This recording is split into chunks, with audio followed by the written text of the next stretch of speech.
जिरांग बलदेवजीव निरा परंपरा एठरे मानसिकधारी होउछंती मुंडन।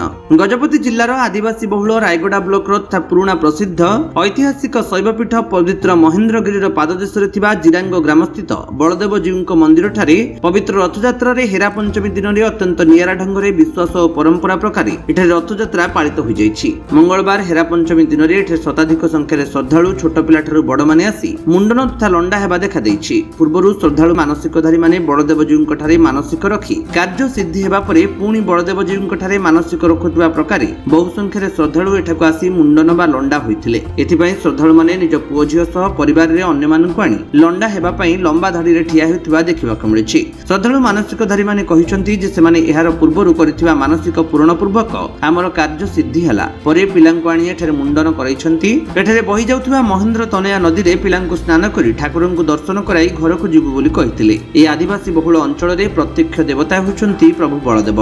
शताधिक वर्षर परंपरा प्रकार जना जाए जे अंचलर लोकंक मध्यरे प्रगाढ़ भावे विश्वास रहिछि जे एठारे प्रभु बलदेवंक मंदिर रे बलदेव जीवंकु दर्शन लाभ करी जहा बर मागिले मानसिक रखिले ता पूर्ण हेबा सह कार्य सिद्धि होइथाय। तेणु आज हेरा पंचमी दिन रे एठारे पहुंची निजर पुओ के झियो निजे की परिवार जे नै मुंडन होंती। पार्श्वरे प्रवाहित होउतबा पुण्यतया पवित्र महेन्द्र तनया नदी रे बुड़ पकाई स्नान करिबा परे निश्चित छेनापणा सह फलमूल प्रभृति भोगराग धरी प्रभु बलदेवंक ठारे भोग लागि करी पूजार्चना करिथांती। भक्तंक कथाचित्र और किंवदंती शुणा जाए कड़ा पहाड़ जेतेबेले मंदिर भांगिथिले सेतेबेले पुरीर प्रभु बलदेवजीवंकु गजपति महाराज एठाकु आनी रखिथिले। कारण ए अंचल सेतेबेले घोर जंगल थिला एवं जंगल भितरे प्रभु बलदेवंकु आनी लुचाई रखिले केही जानि परिबे नै भाबी एठारे आनी रखिथिले। महाप्रभु एठाकार गौड़ मानक छेनापोड़ा खाई रहिथिले। बलदेवजीवंकु जिरांग गाँ रे रहिछंती। छेनापोड़ा प्रभु बलदेवंक अत्यंत प्रिय खाद्य। तेणु ए अंचल प्रभु बलदेवंकु विभिन्न दिन रे दर्शन पई आसुथिबा श्रद्धालु भक्त माने छेनापोड़ा भोग लागि करि आसुछंती। ना कोन मोना काटेओ कोड आछंती किसेर आछि एडे मुंडन हले कोन मानसिक कोन कहे प्रत्येक वर्ष एमिति भगवानक पाई छुट्टी देइ थाउ। हमर खबर सहित भक्ति सहित भगवान श्री जगन्नाथ वर्ष थरे रथयात्रा होछि। ସେଥିପାଇଁ ଆମେ ଆଜି ଆସିଛୁ ଏରା ପଞ୍ଚମୀ ଅବସରରେ ଆମେ ଯେମିତି ଆମର ମାନେ ପବିତ୍ରତା ଆଉ ଶ୍ରଦ୍ଧାର ସହିତ ଭଗବାନଙ୍କ ପ୍ରତି ବିଶ୍ୱାସ ରଖି ଛୁଟି ଦେଇଥାଉ। ମୋ ନାଁ ପ୍ରଫୁଲ୍ଲ କୁମାର ମହାନ୍ତି। ଆମ ଘର ହେଉଛି ଏଇ ଜାଗାର ପ୍ରପର ଜିରାଙ୍ଗ।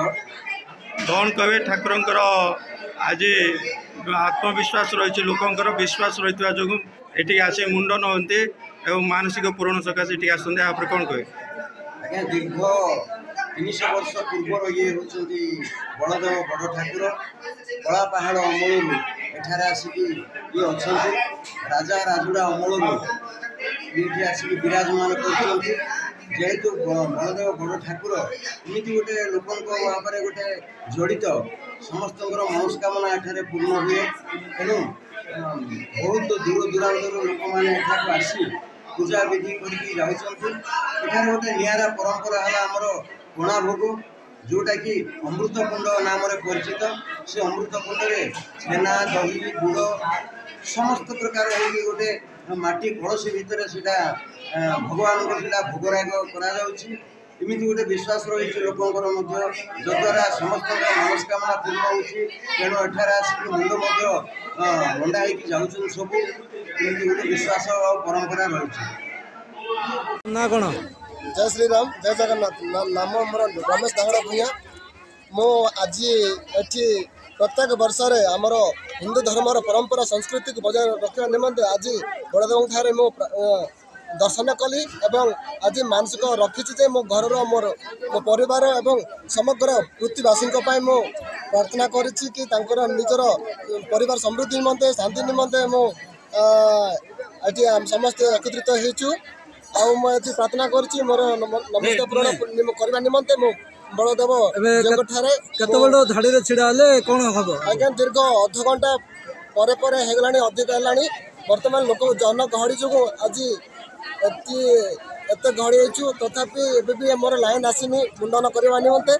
तो आज बहुत खुशी खबर आम धर्म निमंते आउ पृथ्वीवासी एटा गोटे बहुत बड़ ଅପରଚ୍ୟୁନିଟି ବୋଲି କୁହାଯାଇପାରିବ। ଠାକୁରଙ୍କର ବିଶେଷତ୍ୱ କ'ଣ ରହିଛି? ଆଜ୍ଞା ଏଠି ଠାକୁରଙ୍କର ବିଶେଷତ୍ୱ କ'ଣ ରହିଛି? ଲୋକଙ୍କର ଆତ୍ମବିଶ୍ୱାସ ରହିଛି, ଏଠି ଆସି ମୁଣ୍ଡନ ହୁଅନ୍ତି, ତାପରେ କ'ଣ କହିବେ? এটা কেবল আজির কথা নুহ কি কালির কথা নুহ, এটা যুগ যুগান্ত ধরি আজি ଆମ ହିନ୍ଦୁ ଧର୍ମର ପରମ୍ପରା ନିମନ୍ତେ ଆଜି ବଡ଼ ଦେବଙ୍କ ଠାରେ ଆମେ ପ୍ରାର୍ଥନା କରିବାକୁ।